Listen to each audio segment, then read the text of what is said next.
Hello everyone, this is your5 and welcome to the Global Central Toy Review. And today I'll be looking at the 1989 release by Hasbro of the G.I. Joe vehicle and action figure review. And today's vehicle and action figure review will be looking at H.I.S.S, which acronym stands for High Speed Sentry, and its driver, the Track Viper. Now I got this straight from eBay, and this actually cost me $30, which is surprisingly cheap. That's not including shipping, of course. And of course it does not include the box, but the vehicle is complete. So that's the figure with its accessory. Comes along with a file card and an instruction manual. Very nice. So let's start off with our review on the Track Viper. So we'll be right back. And we're back, and this time we'll take a look at the Track Viper. But first things first, let's take a look at the file card. Now, file card here is actually based on the back portion of the H.I.S.S packaging box itself, but this has been cut out, as you can see there. Let's take a look at what has been written. Top section there stated codename Track Viper H.I.S.S driver. Here you got a nicer image of the Track Viper himself. Here you got a nicer write-up stating that H.I.S.S is the modernized version of Cobra's main battle tank. It features an enhanced troop carrying capability and a laser range finder integrated with a computerized fire control system.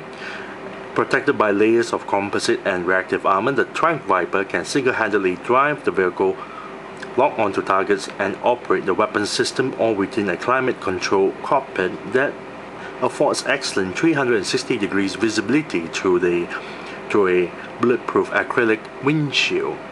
I'm not too sure about the 360 degrees view, but whatever. This is based from the 1989 anyway. Bottom section there, probably one of the Cobra troops quoted. Members of the Viper Corps and other Cobra troopers like to joke that the Track Vipers are recruited from Cobra personnel who are too clumsy or too slow to survive in the infantry. Although they tend to be large and muscular, Track Vipers are the perfect size for driving the H.I.S.S. They have to be that big, cause no one else is going to retread the track after it has been hit by a mortar round. Sort of makes sense. And the back portion is nothing, part of the box itself, the card box. Now let's take a look at the figure's accessory. Now it only comes with one pistol. As you can see, the laser pistol here made of a black plastic material color, no paint job at all. However, the mold of the pistol is unique at that time, at least unique to the Track Viper, which later on being reused a few more times. As you can see, the details is actually quite nice. You got the handle there, which has a little bit of scale at the handle. There's a tiny little trigger. Very nice, so you can see all the nicer details there. Targeting sight on the top as well. Very nice. Of course, the figure has to hold the pistol. There's no way for you to store it onto the figure. So most people tend to lose this little pistol throughout the years to come. So this pistol here is one of the few accessories that tend to easily get lost. Now let's take a look at the figure's paint job. Now as you can see, majority of the parts on the Track Viper's paint job is basically pure plastic material color.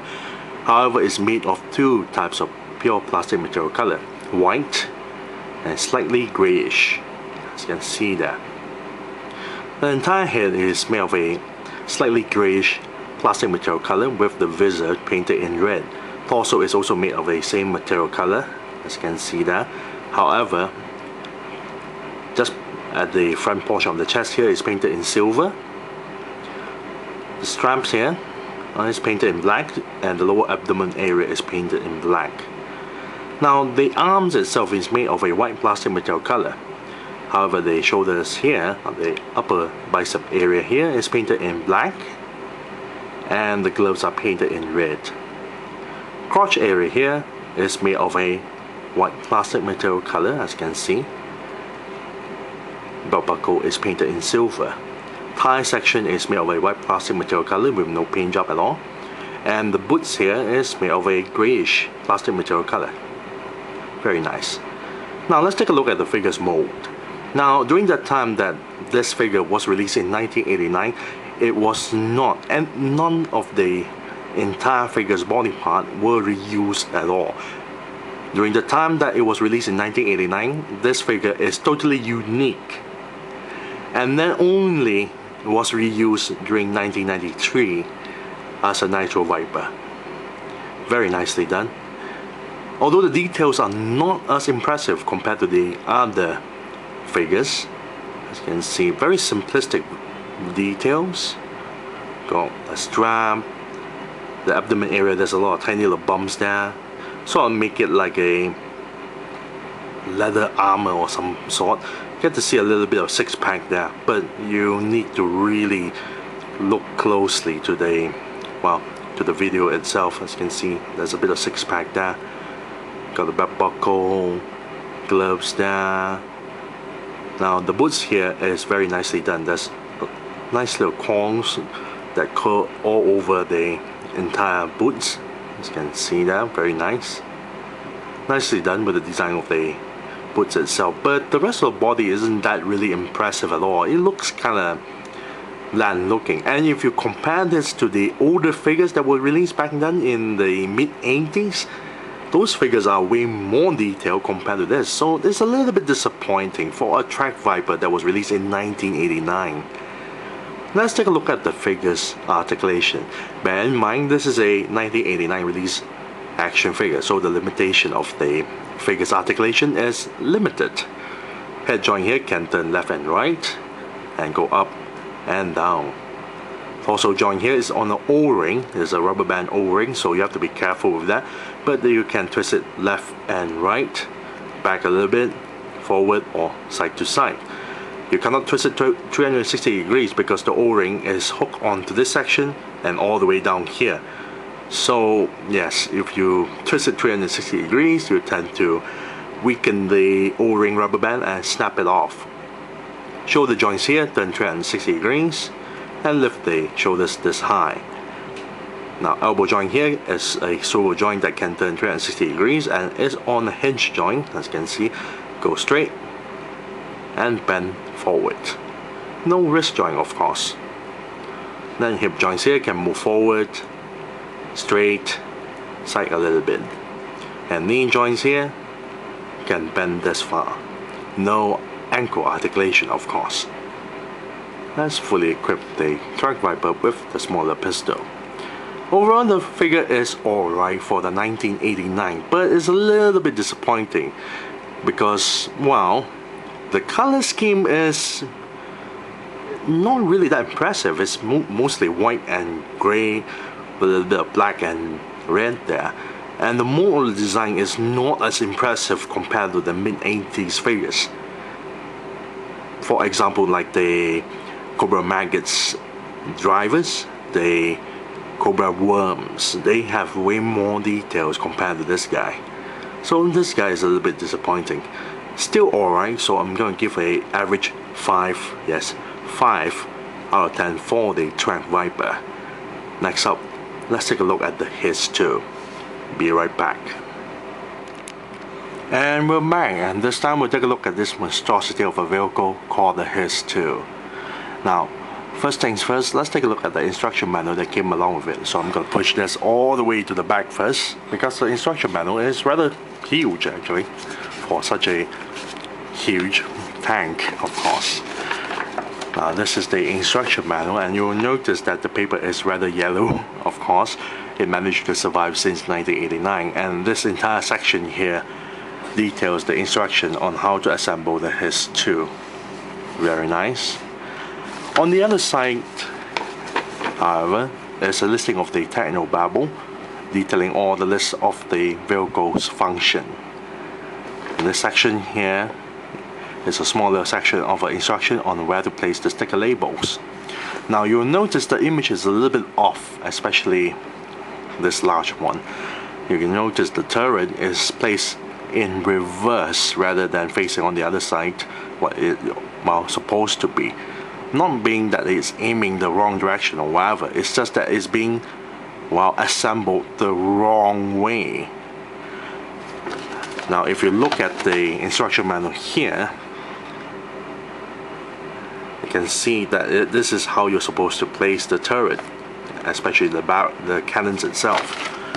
So the image here is in reverse, not once, but twice, and also the third time for this entire section of the instruction for the sticker label section here. I'm quite surprised that Hasbro actually make a mistake on this. Rather interesting actually. I guess no one's perfect even back in the 80s. Now let's take a look at the vehicle's colors. Now bear in mind this is a 1989 vehicle, so there is no paint job involved for this entire vehicle at all. Everything here is pure plastic material color. Of course there are no sticker labels, of course. Everything has been removed because I have to clean it originally. But you will notice that the canopy here is made of a clear red translucent plastic, more towards to cherry red. The body itself is made of a grayish bluish plastic material color. The turret, the barrels, the twin laser guns there or machine guns there, the two missiles on the side, and let's not forget the compartment inside here, the two retainer bars there, and also finally the two wheels are all made of a red plastic material color. Now the treads, the bottom middle section of the body, this entire cockpit, the bottom section of the cockpit, the seat clippings, the back door, and the compartment itself is all made of a black plastic material color. And that's about it with the colors itself. Now I'm not too sure how to react with the colors because we really have a really bright red color now. I'm still alright because, well, Cobra Army they tend to have red sometimes, and especially on certain vehicles. But grayish blue is a very uncommon color, but it's also found for the Cobra Maggot as well, similar color scheme, so perhaps you can actually make an armored battalion to accompany with the Cobra Maggot with the colors. So I'm still alright with the colors. Some people, well, some Yojo collectors will tend to dismiss these colors because it looks kind of bright and unrealistic. Then again, we are talking about a G.I. Joe based on the comic and toys anyway. So the colors is still alright. So let's take a look at the vehicle's details. Bear in mind, this vehicle details is absolutely gorgeous, especially on one side here. There's a lot of details there. There's also additional plating of armor with rivets. There's a lot of technical parts here. Very nice. I'm gonna bring it up close. Very nice. There's also ventilation holes there. Vents. Very nice. Tubing. Let's not forget the treads itself. The wheel, the larger wheel at the back. Very nicely done.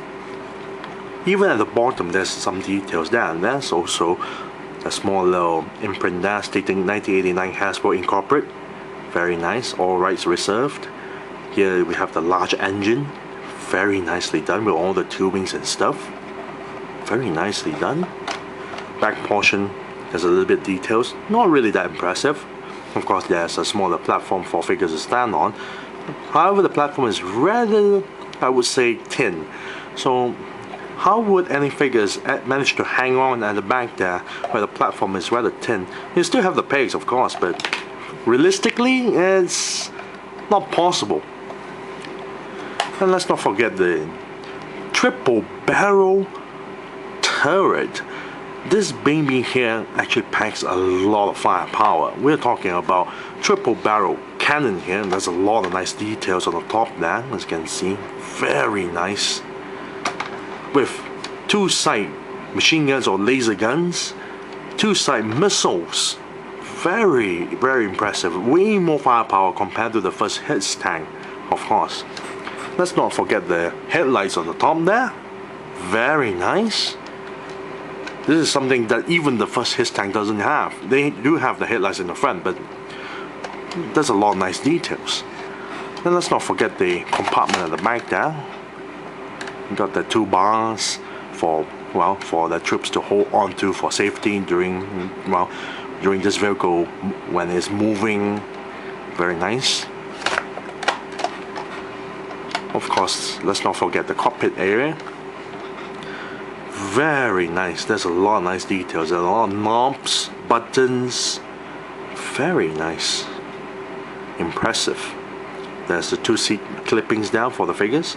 You just clip, well, the seat clips onto the figure and slide in this section here, as you can see. So the figure would actually stay inside and not, well, rather all over the place. But without the seat clips, it's still alright. Very nice. Now, let's take a look at the, well, the size comparison of the H.I.S.S. I'm going to put this one side first. This is the Track Viper. I'm going to put it a little bit closer like so. And this is the size comparison. This vehicle is absolutely huge.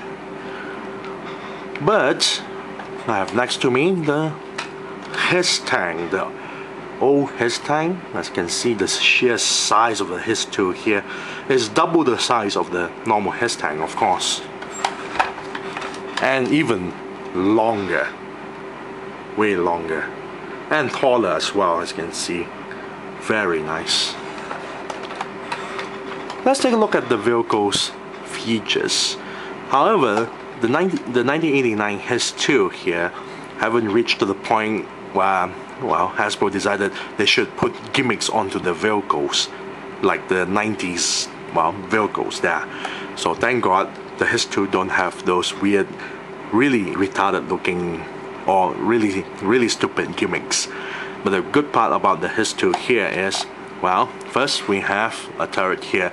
Now the turret can actually aim upwards, all the way up as well, or forward. It's being supported by the clip, well, a small little tab there, which tends to weaken over time. As I'm gonna show everyone how it looks like. This is how it looks like with the tab here.